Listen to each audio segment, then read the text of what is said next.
میں آج انصاف کے ساتھ عرض کرنا چاہوں گا، آج جو دیوبند ہے یا جو دیوبندی ہیں، اگر ان کو میری بات بری لگتی ہے تو ٹھنڈے دل سے میرے عزیز اپنے دل پر ہاتھ رکھ کر کے سوچو، آؤ میں تمہیں دعوت دیتا ہوں، آؤ ہم ان تمام چیزوں پر جمع ہو جاتے ہیں جو صحابہ اور تابعین سے تھی۔ کوئی نئی بات تم اپنی کتاب میں نہیں لاؤ گے، کوئی نئی بات میں اپنی کتاب میں نہیں رکھتا۔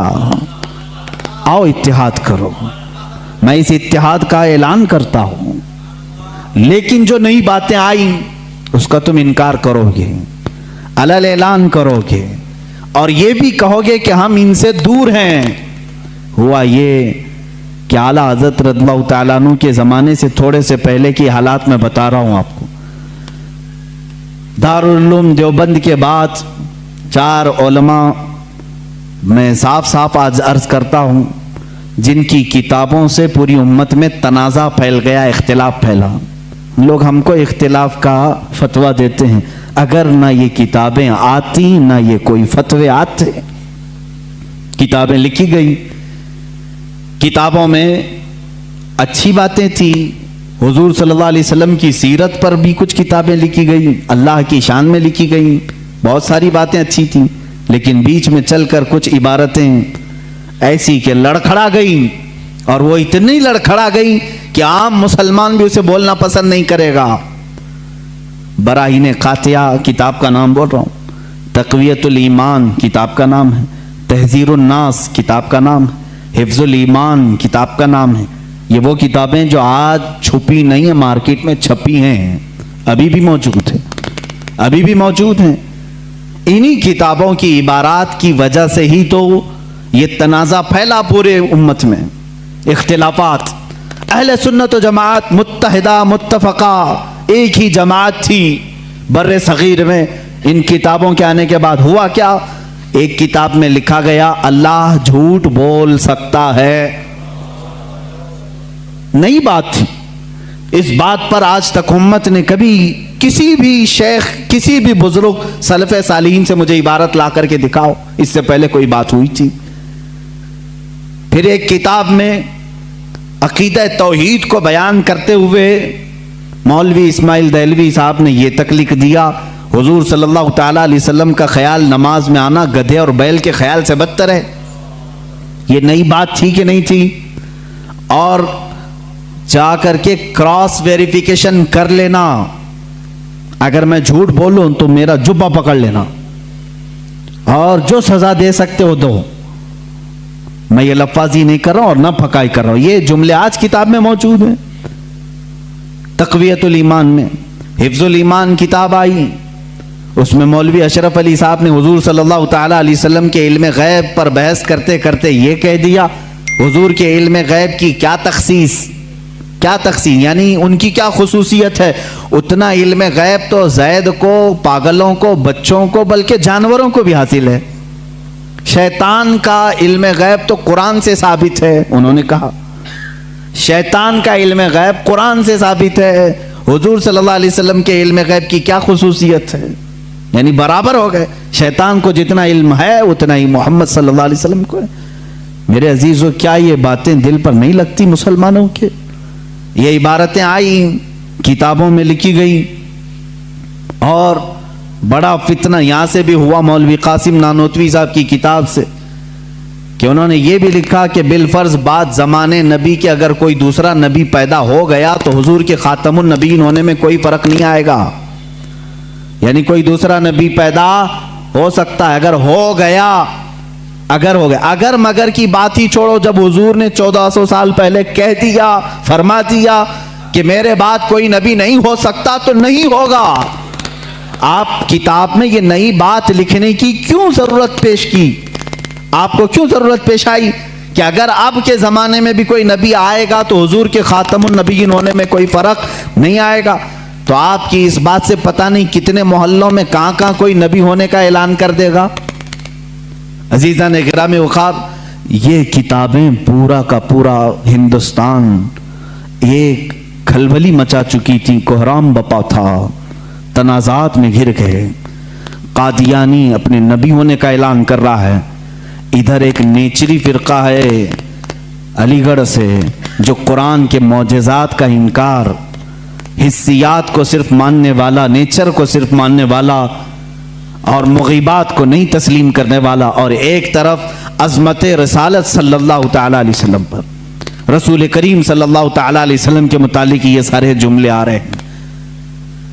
چلو 100 سال کا عرصہ گزر گیا، آج بھی میں دعوت دیتا ہوں، آج تو سوشل میڈیا کا زمانہ ہے، میری یہ دعوت قبول کریں علماء دیوبند یا جو بھی، میں آپ سے اتحاد کر لوں گا، سینے سے سینہ لگا لوں، لیکن صرف یہ باتوں سے تم انکار کر دو اور کہو کہ وہی عشق رسالت ہمارے اندر ہے جو سیدنا ابو بکر صدیق میں تھا، سیدنا عمر فاروق میں تھا، عثمان ابن عفان میں تھا، حیدر کرار میں تھا، رضوان اللہ تعالی علیہ اجمعین۔ جو مشائخ اہل سنت نے ہمیں محبت رسول اور تعظیم رسول سکھایا ہے اسی پر ہمارا اتفاق ہے، آؤ میں سینے سے سینہ لگانے کو تیار ہوں۔ ہم کون سا اختلاف چاہتے ہیں آپ سے؟ ہم کون سا اختلاف چاہتے ہیں؟ ہمارا یہ ایک بات یاد رکھ لیں، اگر میں آج نام لے کر کے کسی کو کہہ رہا ہوں تو صرف اس لیے کہ ہمارا دین ہی یہ کہتا ہے جو ان سے نا آشنا ہو اس سے ہمارا کوئی تعلق بھی نہیں، ہمارے رشتے ناتے اگر ہیں تو صرف عظمت رسالت سے جڑے ہوئے ہیں، جو نبی کا ہے وہ ہمارا ہے۔ اسی لیے سرکار مرشدی پیر و مرشد تاج الشریعہ رحمت اللہ تعالی علیہ نے فرمایا ہے، نبی سے ہو جو بیگانہ اسے دل سے جدا کر دیں، نبی سے ہو جو بیگانہ اسے دل سے جدا کر دیں، پدر مادر برادر جان و مال ان پر فدا کر دیں۔ اسی وقت ایمان کو پہنچو گے، اسی وقت ایمان کو پہنچو گے۔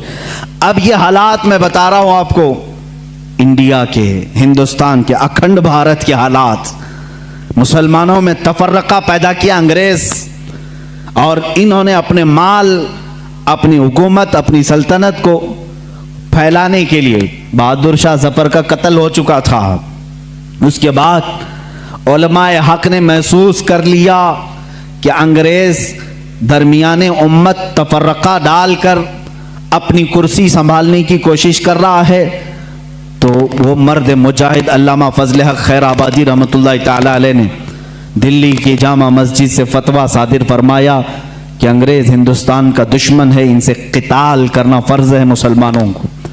اسی فتوے کی بنیاد پر زندگی بھر کی عمر قید کی سزا میں ان کو انڈمان نکوبار بھیجا گیا، وہیں پر ان کی وفات ہوئی۔ آج مزار بھی ان کا جزیرہ انڈمان میں ہے۔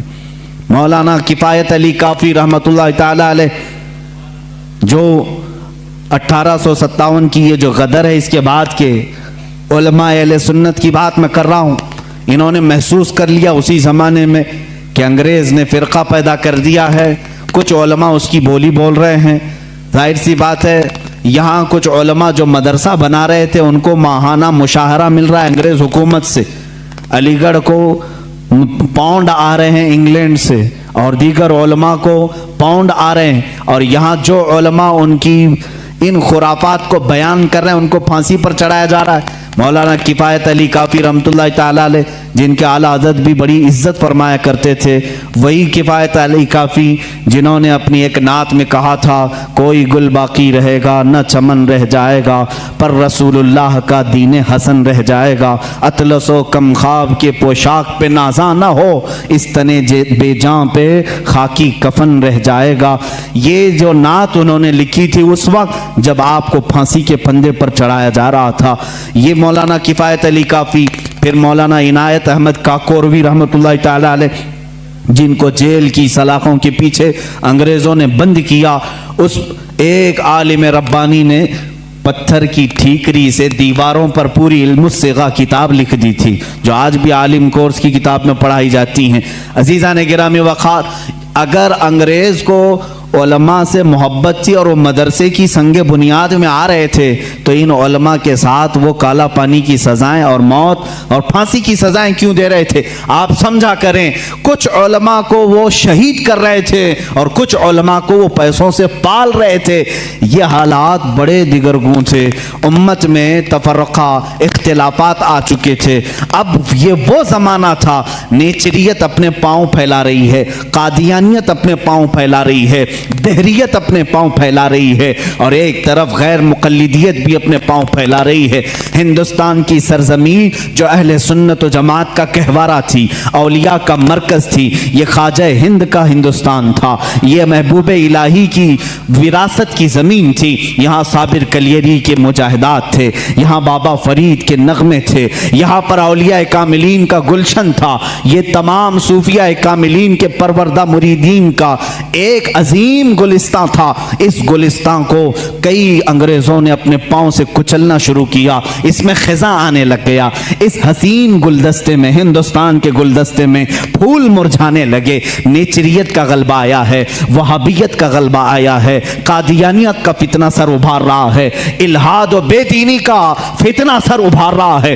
اب ہندوستان کی سرزمین پر ایک ایسے مرد قلندر کی ضرورت تھی جو موسیٰ کا جلال لے کر فرعون کے مقابل میں آئے، جو ابراہیم کی ثبات قدمی لے کر کے نمرود کے سامنے آئے۔